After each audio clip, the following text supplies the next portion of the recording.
In this episode of the Business of E-commerce, I talk with Rob Kessler about inventing a completely new product in an already crowded space. This is the Business of E-commerce, episode 29.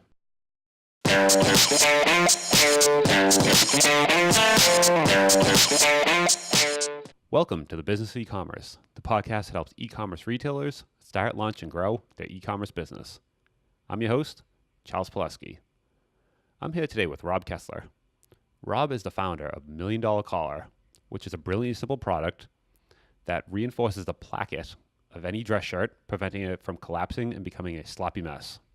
He has experience as a businessman, knowledgeable in the clothing manufacturing process, and has a desire to help make men more comfortable and stylish with a staple clothing item. I want to bring Rob on the show today to talk about his experience developing, manufacturing, launching, and selling this innovative new product. So, hey, Rob, how you doing today? Great. How are you? Thanks for having me. Yeah, doing good. Definitely love getting the experience of other e-commerce founders, people that kind of built the product from scratch. So I wanted to kind of talk to you about, how you did that and how you got started. Does that intro sound kind of a good description of $1 Million Collar, or what's your kind of description? What is it exactly?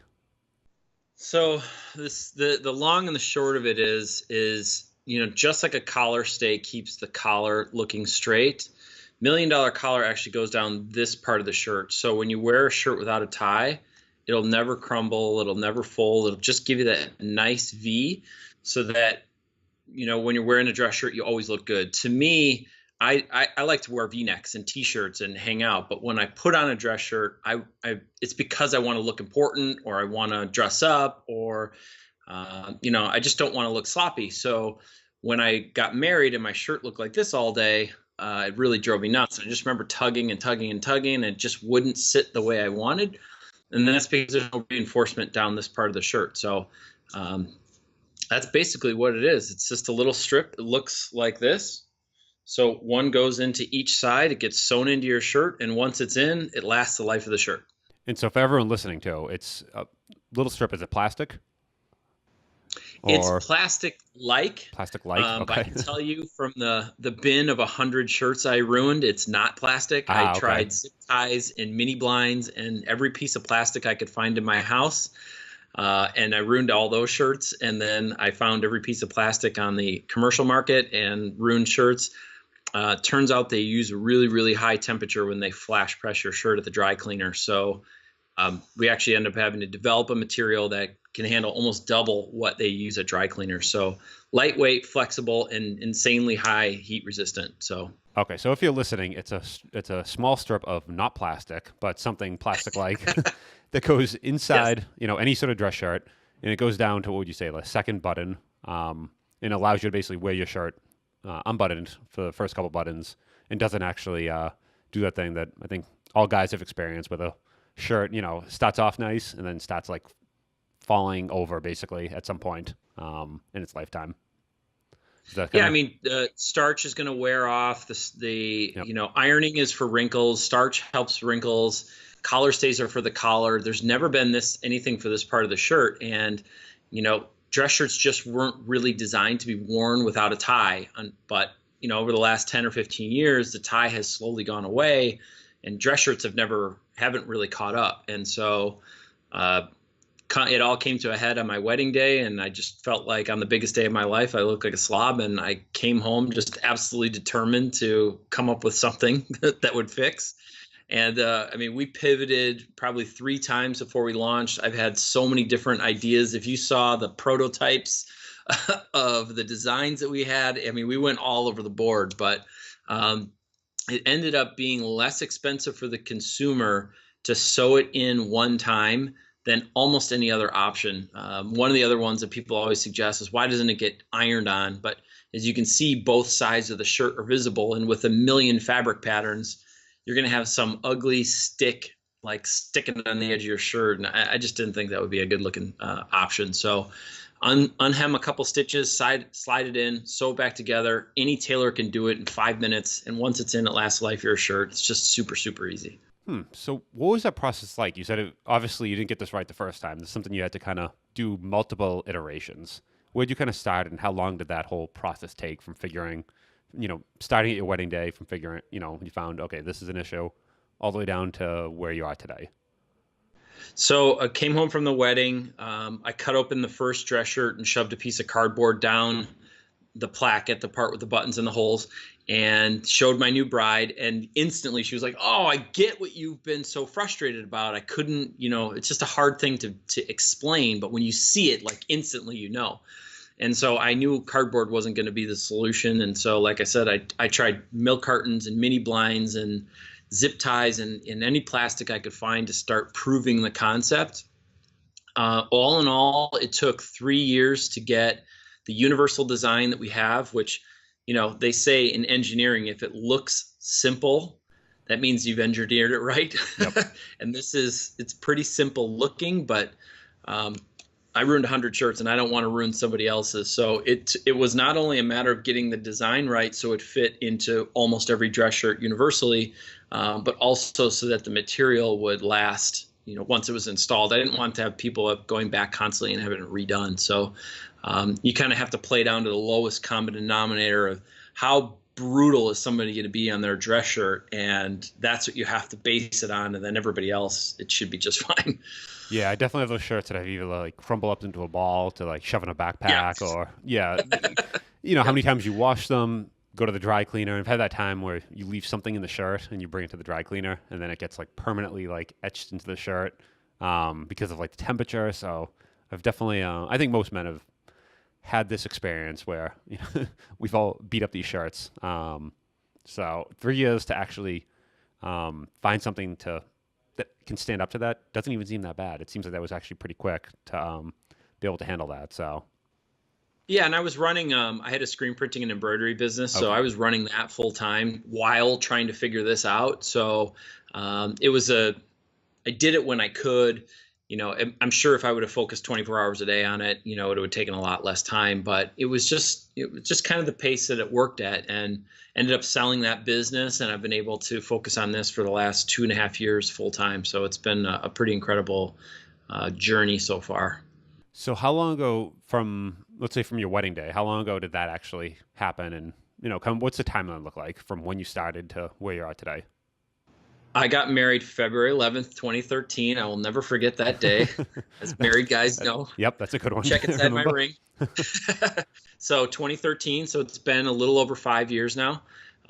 We got my wife and I actually sold that business, that screen printing business. She sold her gym that she had, and we moved to Los Angeles to kind of fully immerse ourselves and be around what we thought would be inspiring other people, entrepreneurs and business owners. And so we took a 10-day journey from Wisconsin, where we live, to Los Angeles. And on that 10-day drive in October of 2015, our patent attorney finally called and said, "Your patent was approved," and it was issued about 2 months later. So December of 2015 was when it was actually issued. We officially launched January of 2016. We've sold 155,000 units to people in 92 countries. I mean, I get orders and I'm like, I have to go look on a map to find out where some of these countries are at. So it's been pretty incredible journey, definitely. Yeah. So then, did you have any manufacturing other than the screen printing? I'm guessing actually, where did you manufacture this? Is it something U.S. based or overseas? Or how does that work? And how'd you go about figuring out that process of, okay, I have an idea, I have a prototype. How do I actually get that made? It's 100% made in America. To me, it was important to have somebody close by that I could work with. I just hear all these nightmare stories of trying to deal with somebody overseas, and being a brand new product in a brand new category. There's a lot of explanation, and it has to be just right. And actually, during the process of developing this and trying to figure it out, we did pre-production dress shirt samples in India, and we were going to make our own dress shirt, and we did a Kickstarter and all that. And so I understood, or I learned that process a little bit. But I asked around. I happened to know a guy who knew a guy who knew a guy that knew a plastics company, and that's where we got. But you can just hop on Google and search plastics company, and you have to have some kind of starting point. But I literally went to I searched every plastics distributor online I could find. ordered all kinds, did a ton of research, ordered whatever product samples I could get, and tested things. And when that didn't work, the next step was, all right, I got to go talk to somebody and have a conversation, and then try to, figure out. So, fortunately, locally, there was a worldwide patent, or a worldwide plastics company that I worked with. They helped me develop the material, and they handle the manufacturing for me. So I can hop on a plane and be there in a couple hours and, tear somebody's head off if I have to. And you can probably go look at prototypes and actually kind of, touch and feel them and see, is this what I'm actually looking for, and not just, order X number of units and hope a month later they arrive. The way you kind of described it on the phone, you can actually see them before you place that big order. Probably makes a good. It's a lot harder to chase down somebody in China or Indonesia or something. My friend is the inventor of Cocoa Jack, and I hear about his nightmare stories trying to get his stuff's overseas, and it's a pretty basic, it's a metal thing and a mallet and a bag, and he's been screwed over, and so something that simple, if you can't get that and find somebody trustworthy to do that, I didn't want to leave it too far out of my hands. So it was just more important to me to be able to have a conversation with somebody and work it out as we went along. Now, did you wait till you had the patent granted before you started that, or like between the patent and when you actually started the whole manufacturing process? What was that timeline like? So the wedding was February. I think in June or July, we did a patent search. Which, that's the first roll of the dice. You spend $1,500 to $3,000 to have them do a dig deeper. I mean, I Googled as much as I could, and I didn't see anything that resembled what I was trying to do. But, before you go too far, just do that patent search. You might find out that it's $2,000 and that exact thing that you've come up with has already been patented, but not out. We didn't see anything. There was nothing similar. So it was like, okay, let's keep moving. And it's just kind of a slow progression. The patent process is insane. So, yeah. How long is the patent good for? It's, is it 13 years or 15? 15. Okay. Yep. So you got that. So you still have quite a long life on this patent. And then, so you got that. So you started looking for the patent, and then did you start looking for the manufacturer while you were in the patent pending process, or what was that? When did you actually do that?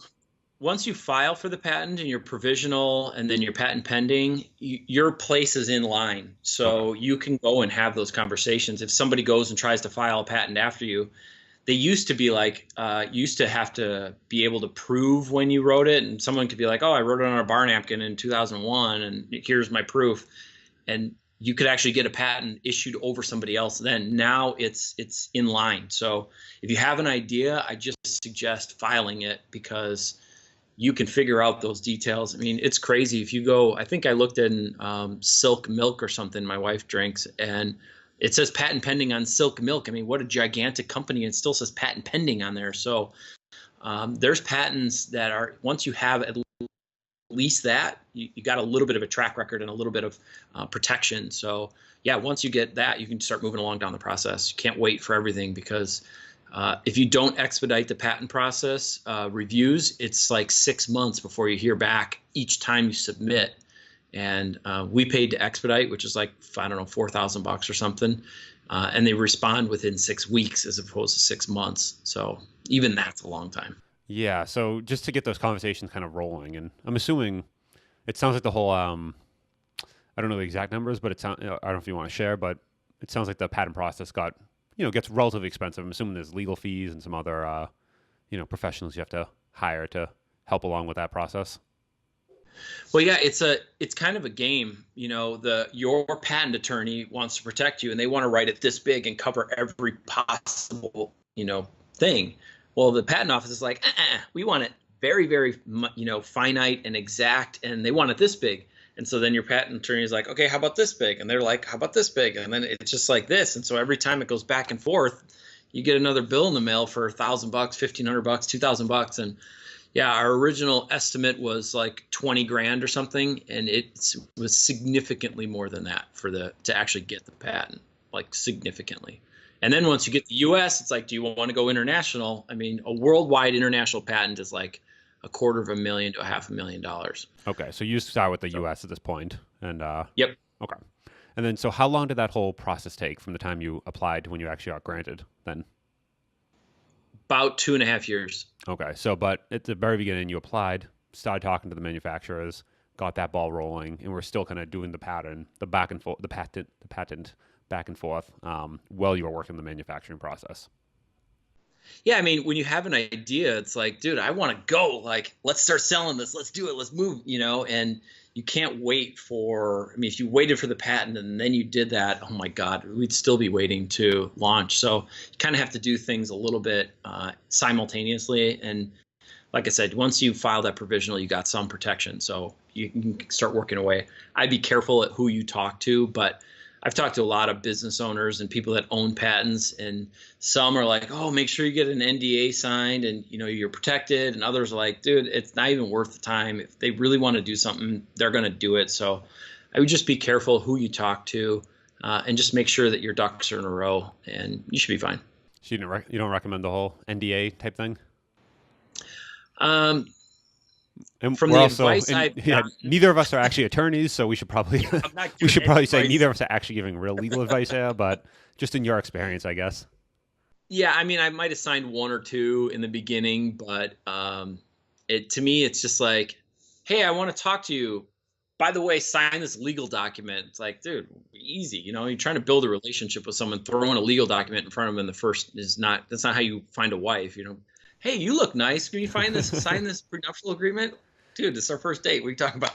Yeah, I've So I've had folks that definitely want to tell them about their e-commerce business, and they're like, "But it's a very new business. You have to sign an NDA." And like, it always rubs you this like, is it? Do I really have to? Like, that sounds a little, I don't know, amateurish.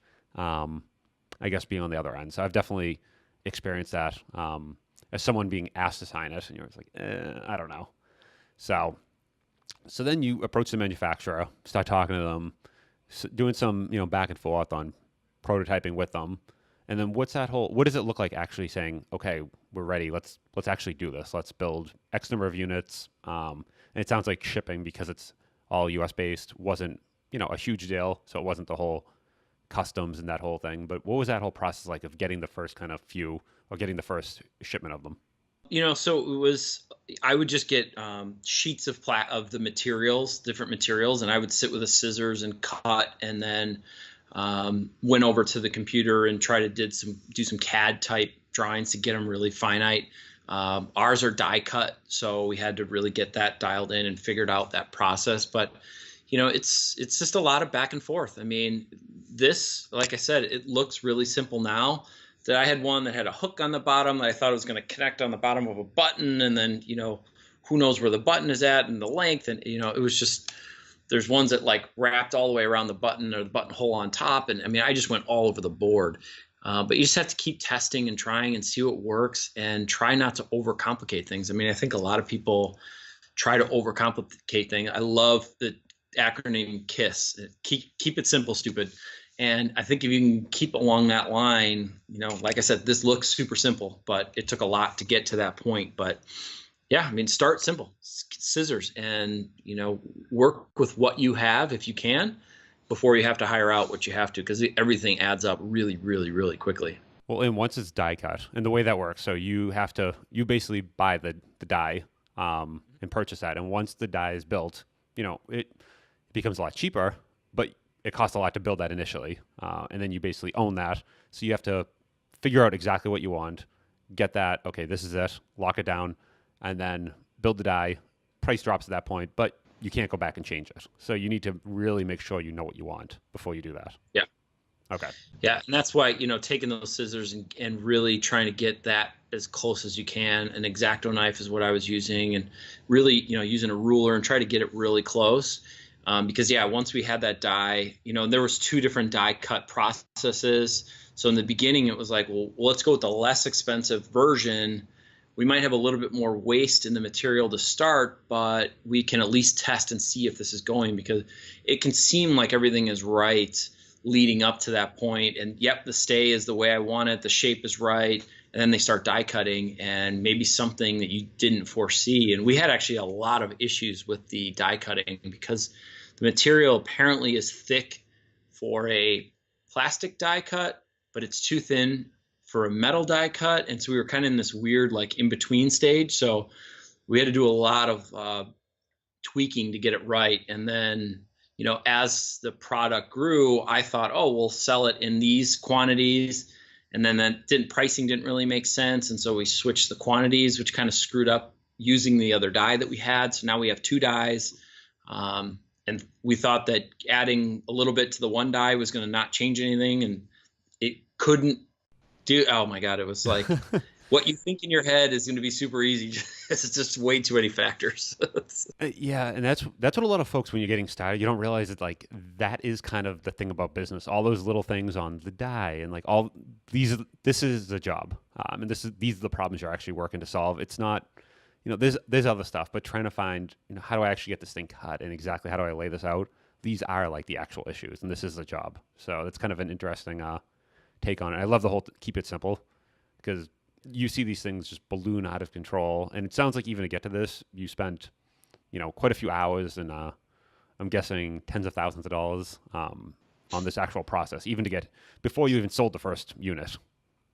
Yeah. Oh, dude, we have so much. People are like, oh, they seem expensive. We sell for $2 to $3 a set, and people look at it and think that it's super cheap. And it's like, based on what I have in the patent and R&D and getting, we're still like not making money on those first sets because there's so much that goes to launching a company.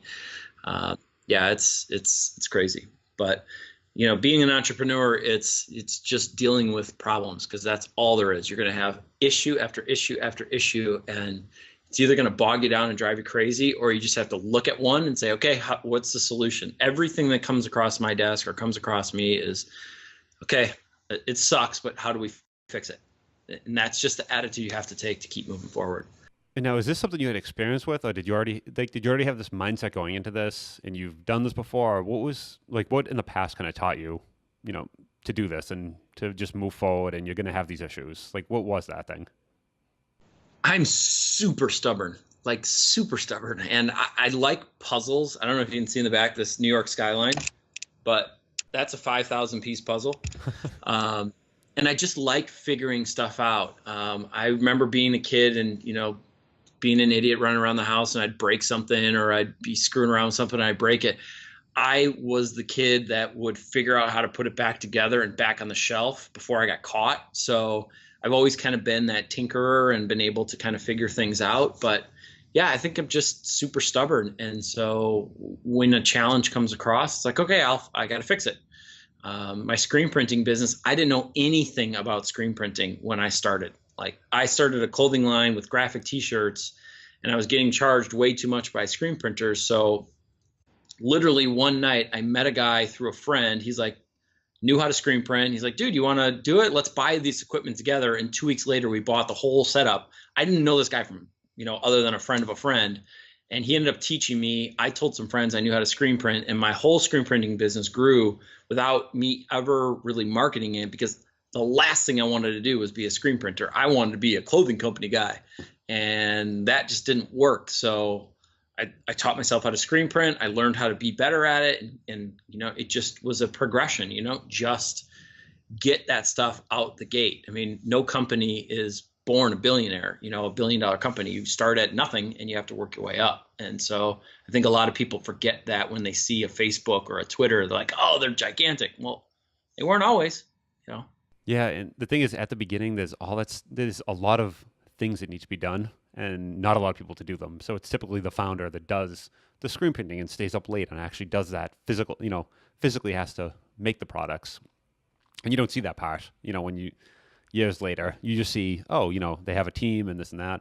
But at the beginning, it's usually just 1 or 2 folks, and they're grinding it out and doing all the work. So it's definitely a lesson to be had there. Yeah, 700 square feet in the basement of my house. We did, I think, those things aren't small. Yeah, 300. We did, I think, 30,000 shirts in our first couple of years out of the basement on a 4-color manual press. Manually did every single one of those 30,000 shirts on like a basic starter kit startup thing with a flash press dryer, which now they run through these huge conveyors, and but yeah, you just got to start somewhere. I think people dream so big, and I just didn't have the money. So I dreamed big, but I had to take those steps to get there. And it's not sexy, it's not fun, but that's kind of what you have to do if you want to be successful. Yeah, that's a good one. In the early days, it's not going to be as cool as people think. It's going to be just nights and doing work that most people don't want to do is really what it comes down to. And it's not the fun stuff. It's grinding it out. Yeah, and a lot of friends don't understand. I mean, you got your 9 to 5 job friends, and it's Thursday night and they want to party, or the weekend and they want to go do whatever. And my wife and I both lost a lot of friends in this process because we just see a longer term vision, and we were willing to sacrifice and do things that most people aren't to get to where we are. And we're not by any means there yet, but it's a journey. I like that. So then, after you actually got the whole die down and figured out that, what was it like to get that first run of them and that first kind of, production, get them in packages, I'm guessing, and how did that all, and did you have to, I'm guessing, purchase a relatively large number on the first run, or was it something you could do kind of some small bits each time? So that was kind of the nice thing about having the relationship with the manufacturer. The way that our material is produced is in rolls. So, giant, massive rolls of this, and then they die cut it out. They were willing to, I bought a roll of material. They would slice it down to whatever I needed, and I would do like a quarter of a roll at a time. And they would just hold on to it until I needed more. So that was really, a big thing for us, is to have that relationship. Because everything is already expensive, and then to have to go and buy 50,000 units at one time when you haven't sold one is pretty daunting. So again, to me, everything in life and in business is about relationships, and making it a win-win situation. It just makes it that much easier to move along. So that's what I did. Now, were you nervous at that point? So you've invested money, time, energy, and you finally get the first one. Are you thinking in your head, I'm definitely going to be able to sell these, or are you still a little unsure, like what's going to happen in the market at that point? Oh yeah, I mean, you look at life and you're like, oh dude, this is awesome. I'm going to sell this to everybody, and your friends are like, yeah, dude, that's really awesome. And yeah, it's tough. Out of the gate, though, we made a really good decision. And my partner and I decided that it's a very visual product, which my wife proved from day one when I showed her what it was. And so we were thinking, how do we get this to people in a visual way? So we connected and reached out to every single male fashion influencer we could on YouTube. And we just thought that would be the way to do it. And within a few months of actually launching, our first video came out, and it was exactly the right move for us. I would say we got lucky on that. I'm not a big believer in luck, but we just happened to decide that that was the right thing. We followed it up with Facebook ads and tried to do all the social media stuff. But that helped get it going. Yeah, it's, in the beginning, it's like, oh, I had a sale today. That's exciting. You go 3 days without one, and then you get one the next day. And, now the goals are a lot different, but yeah, I wish I had the finance problems then that I have. The ones I have now are way more daunting than the ones I had, 3 years ago. Yeah, that's one of the things about e-commerce, that as you become larger, the finance problem actually becomes larger, essentially, because you need more money up front to purchase more product. So each time you're growing, you need more. So and that's something you don't notice off the bat, that e-commerce is like a very cash hungry business. And sure, you can get larger, but you need to have money there to keep going. So is that kind of a challenge you found as well? Yeah, I mean, you always want to hit, price breaks. You got to look at the bottom line, and for our business, it's fractions of a penny sometimes. And I mean, when I first started out, my instructions that I would mail out, I would print off my laser printer on a plain piece of paper before we stepped into a nice cardstock color thing. And then it was stepping into custom envelopes and stepping into each little step. But it was just the progression that we needed. And I think those people that got those original orders understood that we were brand new and we were totally trying, and the effort was there. You want to present yourself as, this giant company, but sometimes it's good to just say, look, man, I'm just getting started. I don't really know. And just try to minimize whatever costs you can and just put the best foot forward that you can, and know that if you sell a few of these, then you can go buy this. And then when you sell a few of those, you can go buy that. And I think some people get into business thinking that they're never going to be in debt. Oh, at some point I'll be out of debt. I am friends with many business owners, and you're never not in debt. I mean, you should be leveraging everything you can. If you can build a relationship with a bank, you should eventually, hopefully, have a multi-million-dollar line of credit, because you don't want to have to put that money out. It's okay to have debt. You just have to manage it based on the actual numbers that are going in. And if you ever watch Shark Tank, you'll see, know your numbers, know your numbers, know your numbers. And people that don't are the ones that get hurt. They think that, oh, I bought it for 10, I sold it for 50, I'm making a ton of money, and they don't realize all those other little expenses that build up. And then all of a sudden, the thing they bought for 10 costs them $52, and they're selling it for 50, and they're losing. So really understanding all of the aspects of the business are crucial. I'm the QuickBooks guy. I'm the background guy of our group, and so I know those numbers down to the penny. So it's really, really, really important. Yeah, that's one of those things. Each step down the line, there's a little bit of profit that kind of comes off, and it could be pennies, like you said, but they add up. And the margins are tight anyway. And then however you're selling it, however you're filling it, shipping it, each one of those adds something onto that. And it's really, knowing what there is at the end kind of gives you a very good idea. And you also know how much you can spend for marketing at that point. Because if you're going down to, very low single digit percentages, and then, okay, there's nothing left over for marketing, how are we going to sell this? So knowing those numbers is critical to knowing how much you can spend to actually get it out there. I also like what you said too about portraying the size of the company. Because there's folks out there that you get the email and it's, they try to portray themselves as like Fortune 100 sort of thing. And there's other ones that it's, you get the email directly from Rob at $1 Million Caller type of thing. So and they want to show, hey, well, it's like 2-person operation. Where do you kind of fit? Even and this is in this kind of a philosophical thing here. Some folks at the beginning want to go off and look big, and then you see other folks that there's 100 people working for them, and they're still sending out emails from Rob. So where do you kind of stand on that?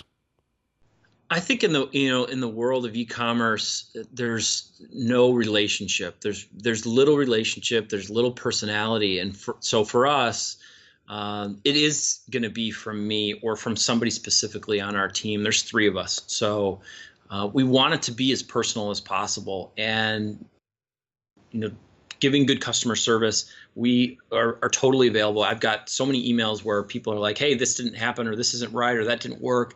And I respond immediately. I mean, as soon as I possibly can. And even if it's a couple hours later, I'm like, "Sorry for the delay." People are like, "Dude, that was quick." I think if you forget that e-commerce is still a relationship, even though it's over a computer, that's where people get hurt. And I think if you can try to, I've done retail. I've sold houses, cars, and diamonds. So that's all relationship stuff. They're big ticket items. And I brought that mentality to a small ticket item. And I just try to, have as much of a relationship as I possibly can, in an email or on the website or some kind of follow-up. You just kind of have to, for me, that's what's going to set us apart in the e-commerce world.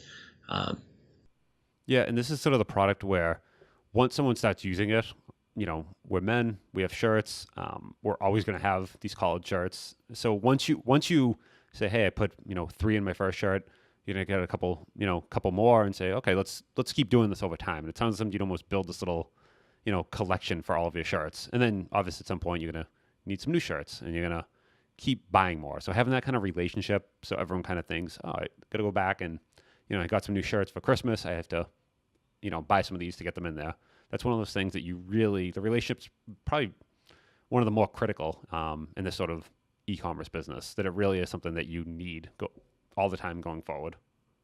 Well, and if you can, stand out from what you're used to buying. I mean, you go on Amazon and you order and your stuff shows up and it's like, okay, I clicked a couple times and a thing showed up. It's not really that exciting. But for us, it's a hell of a lot cheaper for you to be impressed by an email or a video or something to feel some kind of connection, to go tell your buddy, dude, you have to go buy this. Like, this is the greatest thing ever. I mean, I've bought a couple products, and I know that when I get something that's cool and I get a good vibe off it, I'm telling people that aren't even asking about it. So that type of word of mouth, that's how my screen printing business grew. I just did things that other screen printers didn't because I was treated so poorly by other screen printers. Just put yourself in the buyer's shoes. You know, my mom and dad always taught me growing up, you know, treat others how you want to be treated. I want to feel special when I buy something, and that's what we try to portray in our process as much as we possibly can. I like that. So then those first few orders, first few runs, it sounds like it's a relatively local company. So you were able to probably, I'm guessing, physically drive there, pick the products up, drive back, and you were selling them out of your home at that point. So you're getting the orders and physically shipping each one out. Yep. Yeah, I would I would literally, so we were in LA at the time, so I had my first run of inventory. My first run I got, I think, like 3 days before I moved to Los Angeles. So I found a little bit of room in the car and shoved those in. But I would get an order and be so excited. I'd process it right away, and I'd run down to the mailbox and throw it in the mailbox and make sure that somebody's order went out as quickly as possible. Because now that we've shipped, 11 or 12,000 units or orders through just the post office, I know that they're not always as reliable as possible. So I wanted to do what I could on my end to just get it out in that process moving as quickly as possible. Totally, dude. I picked it up. I would sit at night after working all day and kind of assemble our product, while I was watching TV with my wife. It was just something that I could do while we're doing that. So I had all day to focus on what I normally had to do. So yeah, I'd done every little step along the way. Now I have a guy that used to work for me at the screen printing business is kind of doing those daily orders for me.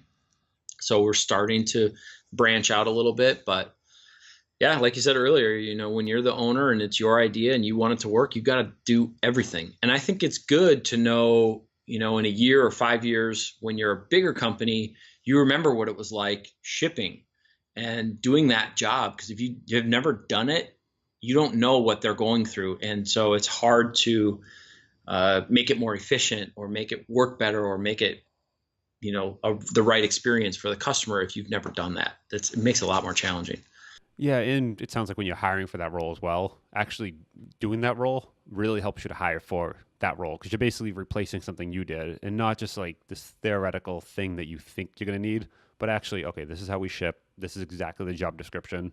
I know because, I do the job right now. So it's easy to write a job description for something you currently do versus kind of making like a theoretical job description up, I've noticed. Mm-hmm. Yeah, I mean, and when you hire, it's a hard thing to do, but if you can get 80% of what you would do out of an employee, you're doing really, really good. So, it helps. Like you said, if you've done the job, it's a lot easier to say, here's how I want it done.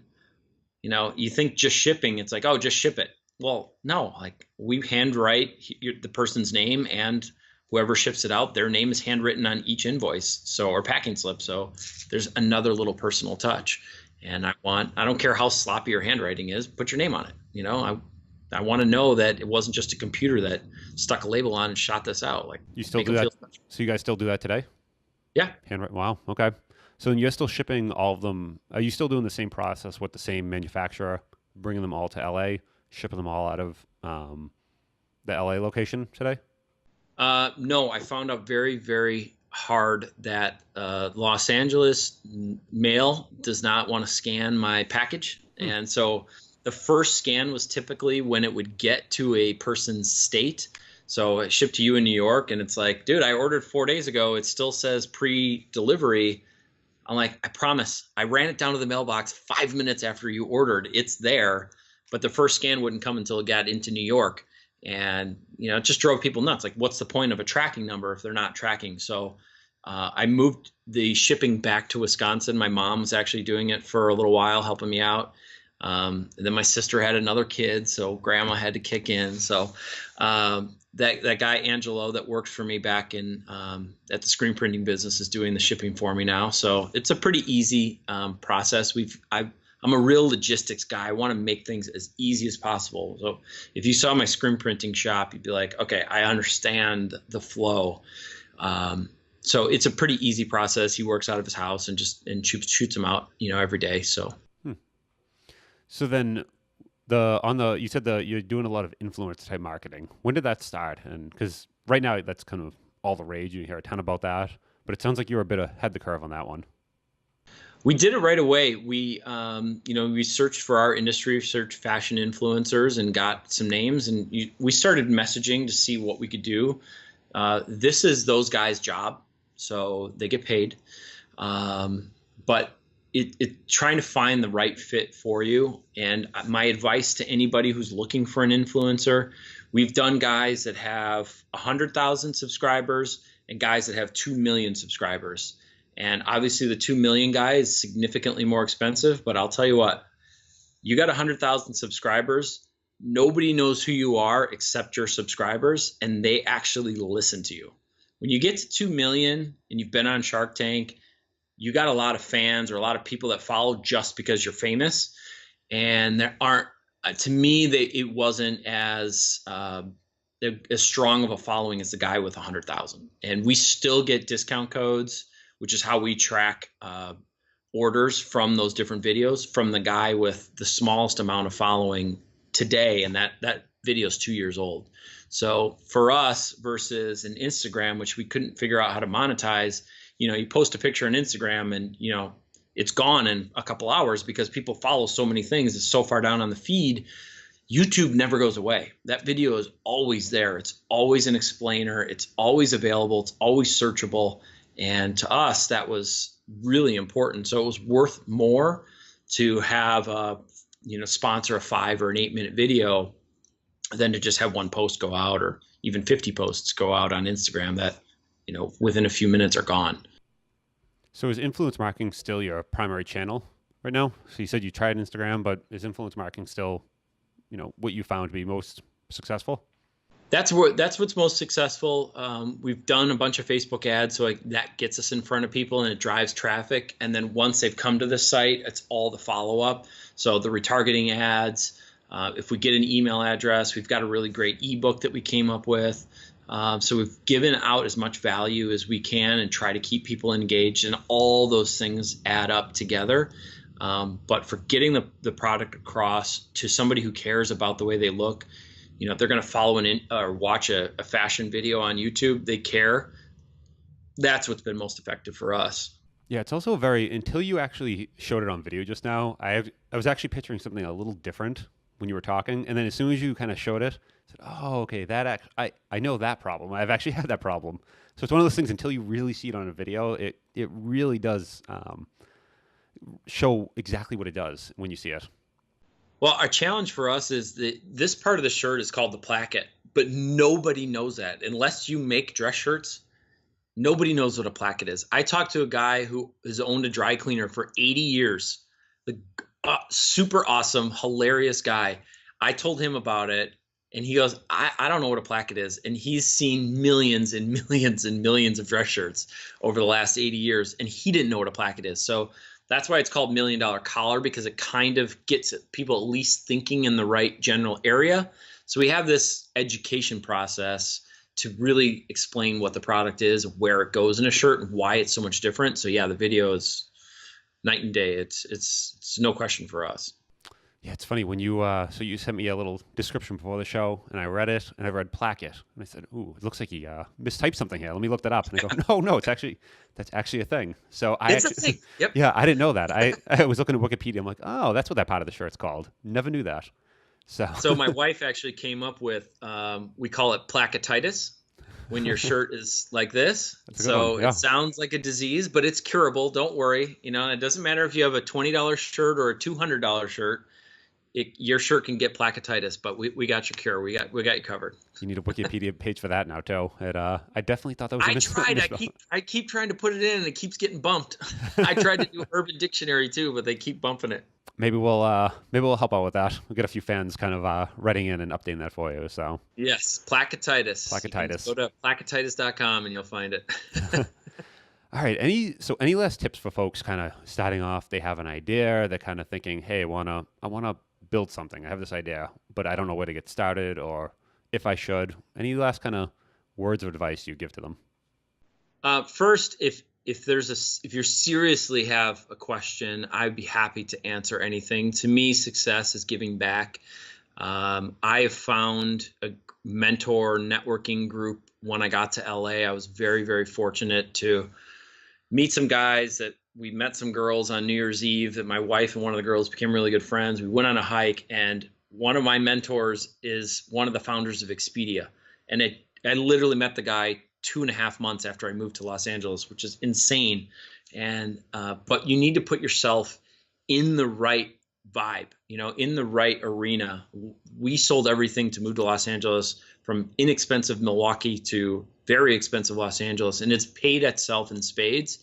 But surround yourself with people that are smarter than you. If you look on my LinkedIn, that group is called Metal. And my first thing in it is I'm proud to be the dumbest guy in the room, because every time we get together, I learn something. And if you think you're the smartest guy in the room, or you're in the wrong room. So find other people that know what they're doing or have done what you want to do. You talk to anybody who's successful, and they always talk about mentors. Find a mentor that can help you, because somebody's already done what you're trying to do. Awesome. I definitely hope some people will contact you. Thank you for that. So appreciate it. Rob at milliondollarcaller.com. I'm happy to answer any questions. I've already had a few people reach out. I love it. So yeah, happy to guide. All right. So where else? So we'll definitely put some links in the show notes. So Rob at $1 Million Caller, and where else can people find you? The website right away, milliondollarcaller.com. If you need stuff really quick, you can always order on Amazon. But yeah, we're on Amazon and the website are the two main things. You can find us on Instagram and Facebook at $1 Million Caller. Yeah, pretty straightforward. All right. I'll be sure to add that in the show notes. So if anyone wants to find you, they can reach out. So it's been great chatting today. Thank you very much. Yeah, thank you. I appreciate it. It's been fun.